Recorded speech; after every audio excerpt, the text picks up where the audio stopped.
Hello, welcome back to நரதராஜிஸ் world. இன்றைக்கி Bhimaratha சாந்திக்குள்ளே preparations தான் பார்க்க போகிறோம். பத்திரிக்கை அடித்தாச்சு. ஸோ நம்மளோட கௌரி விநாயகர் கோவிலில் வச்சு சாமி கும்பிடலாம் அப்படின்னு எடுத்துகிட்டு போயிருக்கிறாங்க. அப்புறம் அப்படியே நம்மளோட ட்ரெஸ்ஸஸ் எல்லாத்தையும் ஒரு செட்டு கொண்டே வச்சுட்டு வந்துட்டோம்னா நம்ம நெக்ஸ்ட்டு ஊருக்கு போகும்போது கொஞ்சம் ஈஸியாக இருக்குங்கிறதுனால மாமாவும் பூர்ண அப்பாவும் முன்னாடியே போயாச்சு. சாந்தி கல்யாணத்துக்குள்ள ப்ரிப்ரேஷன்னு சொன்னேன்ல. ஸோ என்ன சாப்பாடு போடணும், ஒரு நேரத்துக்கு என்னென்ன மாதிரி டிஷ்ஷஸ் போடணுங்கிறத எழுதுகிறாங்க. அப்புறம் யார் யாருக்கு என்ன முறை கொடுக்கணும், எவ்வளோ பேர் வருவாங்க அப்படிங்கிற கால்குலேஷன் எல்லாமே எடுத்து போட்டுட்ருக்காங்க. எல்லாரோட பேரும் அட்ரஸும் வாங்கி அதை பிரிண்ட் அவுட் எடுத்தாச்சு. அது எல்லாத்தையும் ஒன் பை ஒன்னாக ஒட்டி போட்டுட்ருக்கோம். ஆக்சுவலாக நாங்கள் செப்டம்பரில் ஊருக்கு போயிருந்தோம்னு சொன்னேன்ல, அப்போவே பாதி வேலை முடிச்சிட்டாங்க. மிச்ச வேலை தான் இப்போ பார்த்துட்ருக்காங்க. இந்த சின்ன கேப்பில் ஒரு அன்பாக்சிங். இது என்னென்னா, எனக்கு ஃபோன் வாங்கியிருக்கோம். என் ஃபோன் ரொம்ப ஒர்ஸ்ட் ஆகிடுச்சு. ஒரு 6 வருஷத்துக்கு முன்னாடி நான் ஃபோன் வாங்கினதுக்கப்புறம் இப்போ தான் வாங்குகிறேன்.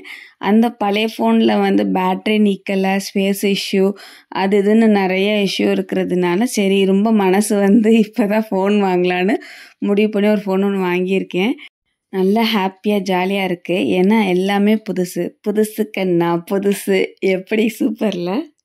அப்புறம் இந்த ஃபேரி லைட் வாங்கியிருந்தோம். இந்த ஃபேரி லைட் ரொம்ப நல்லா இருந்தது. இது எதுக்குன்னா, நம்ம என்ட்ரன்ஸ் கிட்டக்க எங்கள் வீட்டில் பாட்டையா அப்புறம் பூர்ண அப்பாவோட அப்பத்தா ஐயா ஃபோட்டோஸ் இருக்குது. அதில் இந்த லைட்டை ஃபிக்ஸ் பண்ணால் ரொம்ப அழகாக இருக்கும் அப்படிங்கிறதுக்காக இதை வாங்கியிருந்தோம். ரொம்ப நல்லா இருந்தது. ஃபிக்ஸ் பண்ண படமும் நான் அட்டாச் பண்ணியிருக்கேன், பாருங்கள், இன்க்ளூட் பண்ணியிருக்கேன். நான் நெக்ஸ்ட் வீடியோவில் சூப்பராக காட்டுறேன். இது ஒரு ரங்கோலி ஆர்டர் வேறு யாருக்கும் இல்லை, சாந்திக்காரவங்களுக்கு தான்.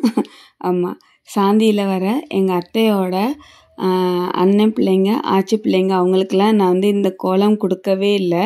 எங்கள் வீட்டில் வேறொரு ஃபங்க்ஷன் நடந்த போது நான் எங்கள் வீட்டில் எல்லாருக்குமே கொடுத்துட்டேன்.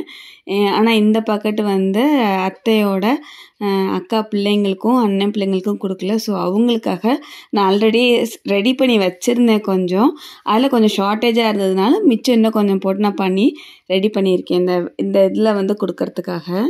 அப்புறம் இப்போது பேக்கிங் எல்லாமே புதுசு கண்ணா புதுசு. ஏன்னா இருக்கிற ப்ராடக்ட் எல்லாம் கொஞ்சம் கொஞ்சம் தீர்ந்ததுனால கொஞ்சம் ஐட்டம்ஸ்லாம் வாங்குற மாதிரியும் இருந்தது. பெருசாக அவ்வளோ பெரிய பேக்கிங் இல்லை, ஆனாலும் பேக்கிங் இருந்துக்கிட்டே இருந்தது. குட்டி குட்டியாக ரொம்ப சில்லற பேக்கிங் தான். இந்த ட்ரெஸ்ஸு சூப்பராக இருக்கிற நல்ல ட்ரெஸ் அதெல்லாம் ஏற்கனவே கொண்டே வச்சுட்டு வந்தாச்சு. இருந்தாலும் ஏதாவது ஒன்று பேக் பண்ணுற மாதிரி பேக்கில் ரெடி பண்ணுற மாதிரி தான் இருந்தது. பெண் பிள்ளைகளை வச்சு பாருங்கள் என்னென்ன சாமான் வாங்கணும்னு. நானே நிறையா வாங்குவேன். இப்போ இது 2 பொண்ணாக போச்சா, எக்கச்சக்கமாக வாங்க வேண்டியதாக இருக்குது.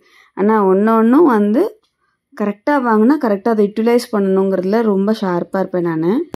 இந்த ஜடபில்லை எனக்கு ரொம்ப பிடிக்கும். ஏற்கனவே ஒரு வெட்டிங்க்கு ஒன்று வாங்கியிருந்தோம், அதுதான் இதுக்குமே யூஸ் பண்ணலான்னு எடுத்து வச்சுருந்தேன். இதெல்லாம் ரொம்ப பழசுங்க. இதெல்லாம் ரொம்ப ரொம்ப சின்ன பிள்ளையா இருக்கையில், பூர்ண சின்ன பிள்ளையா இருக்கையில் ஒருத்தவங்க கிஃப்ட்டு கொடுத்தாங்க. இன்னமும் பத்திரமா வச்சுருக்கோம். அவங்க நெக்லஸாக கொடுத்தாங்க, அதில் பெண்டன்ட் உடஞ்சிருச்சு. அந்த பெண்டன்ட்டை நெத்திச்சுட்டியாக மாற்றிட்டேன் நான். இது சின்ன பொண்ணுக்கு நெத்திச்சுட்டி. நான் சொன்னேன்ல அந்த பெண்டன்ட் உடஞ்சிருச்சுன்னு, அதுதான் அந்த பெண்டன்ட். நீங்கள் கேட்கலாம், எதுக்குமா அவ்வளோ நெத்திச்சுட்டி அப்படின்னு.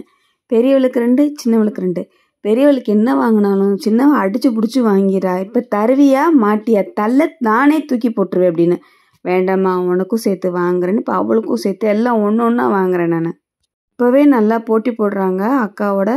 அவளுக்கு மட்டும் அது வாங்குற, நான் மட்டும் உன் பிள்ளை இல்லையா உடனே கேட்டேன். ஏதாவது ஒன்று சொன்னோம்னா உடனே அப்போ நான் உன் பாப்பா இல்லையா அப்படின்றவா. எல்லாமே எடுத்து முடிச்சு நாங்கள் கதவை பூட்டும்போது மணி 3:50 4 மணி இருக்கும். எப்பவும் போல் பகவதியை கும்பிட்டுட்டு ஒரு 4:15 இருக்கும் நாங்கள் கிளம்பும்போது.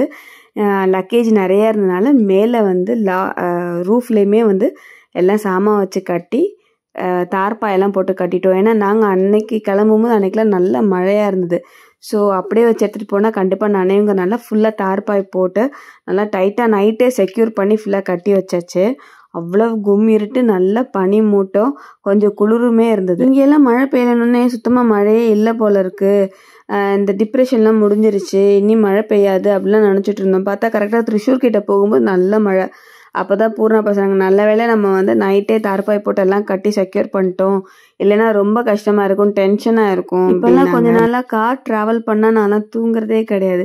என்னமோ தெரில, இந்த தடவை நல்லா அசந்து தூங்கியிருக்கேன். எண்ணெய் எடுத்து வச்சிருக்கு இந்த பிள்ளை. இது வந்து திரிஷூர் ஹைவேஸ்லேயே நல்ல மழை ஆரம்பிச்சிருச்சு. இந்த தடவை டனலெல்லாம் வீடியோ எடுக்கலைங்க. நான் நல்லா தூங்கி போயிட்டேன். பூர்ணா அப்பாவும் என்னை கூப்பிடவும் இல்லை, எழுப்பவும் இல்லை. இது வரைக்கும்லாம் முடிச்சிருந்தேங்க. இதுக்கப்புறம் தான் டனலு.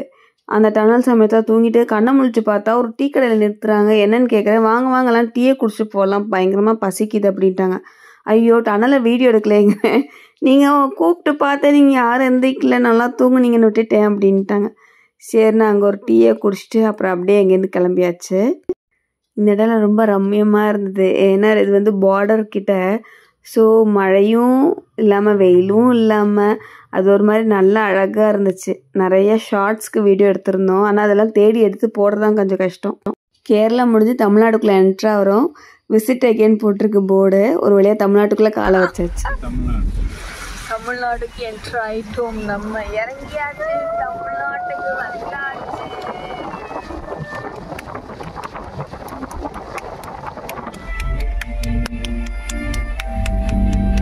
கோவிந்தாபுரமா? 9 மணிலேருந்து இடம் பார்த்துட்டே வந்தாங்க பிரேக்ஃபாஸ்ட் சாப்பிட்றதுக்கு. 10 மணி வரைக்கும் தாக்காட்டி ஓட்டியாச்சு. அதுக்கப்புறம் இந்த இடம் ரொம்ப நல்லா இருந்தது, அமைதியாகவும் இருந்தது, ரொம்ப பொல்யூஷன் இல்லாமல் கொஞ்சம் நல்லா இருந்ததுனால இங்கேயே சாப்பிட்டாச்சு. இது வந்து பேப்பர் சோப்பான். பூர்ணா ரொம்ப நாளாக கேட்டுட்டு இருந்தா. போத்தீஸ் பிறந்தனால அங்கே தான் வாங்கினது. சரி, இந்த டைமில் யூஸ்ஃபுல்லாக இருக்கும்னு எடுத்துகிட்டு இருந்தோம். அங்கே பிரேக்ஃபாஸ்ட் சாப்பிட்டுட்டு கிளம்பிட்டோம். லஞ்சுக்கு வந்து வீட்டுக்கு போயிடலாங்கிற பிளானு.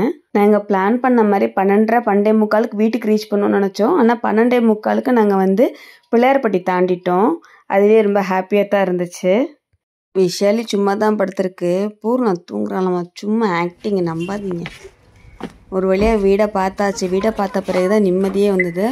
தசு புசுன்னு ஆகிப்போச்சு வரத்துக்குள்ளே. எப்போவுமே அப்படி தான், கிளம்பல சூப்பராக இருக்கும். நல்லா எங்கள் அம்மானா சொல்லுவாங்க, போகையில் தேரோட்டம் அப்படின்னு. நிஜமாவே அப்படி தான் இருந்துச்சு. ஆனால் வீடு காரைக்குடி நெருங்கும் போது இன்னும் வீடு வரலன்னு தோணிக்கிட்டே இருக்கும். வீடை பார்த்த பிறகு தான் நிம்மதியாக இருக்கும். இந்த ட்ராவலாக நான் இப்போதைக்கு இங்கே முடிக்கிறேன். நீ நெக்ஸ்ட் டே உள்ளதில் நான் அப்புறம் நான் உங்களுக்கு போடுறேன். இதெல்லாம் ஓகேவான்னு சொல்லுங்கள். யாரும் ஒன்றும் சொல்ல மாட்டேங்கிறீங்க. ஓகே இல்லைம்மா ரொம்ப போரிங்காக இருக்குது அப்படின்னு நீங்கள் ஃபீல் பண்ணிங்கன்னா அதையும் கமெண்டில் சொல்லுங்கள். நல்லாத்தையும் ஸ்கிப் பண்ணிட்டு நம்ம டேரெக்டாக வேணால் சாந்தி கல்யாணம் வீடியோவுக்கு போயிடலாம். ஆனால் இதுக்கப்புறம் நிறைய வந்து வீடியோஸ் நிறையா எடுத்திருக்கேன். காரைக்குடி வீட்டில் இருக்கையில் அங்கே என்னென்ன பண்ணோம், எப்படிலாம் வந்து ஒன்று ஆர்கனைஸ் பண்ணோம், எடுத்து வச்சோம் அப்படிங்கிற எல்லா வேலையுமே நான் எடுத்து வச்சுருக்கேன். இதுக்கு மேலே வந்து வீடியோ லாங்காக போனால் ரொம்ப போரிங்காக இருக்குங்கிறனால நான் இந்த இடத்துல இப்போ இதுவே முடிச்சுக்கிறேன் நான். ஸோ உங்களுக்கு இந்த வீடியோ பிடிச்சா லைக் பண்ணுங்கள், ஷேர் பண்ணுங்கள், கமெண்ட் பண்ணுங்கள். தேங்க்ஸ் ஃபார் வாட்சிங்.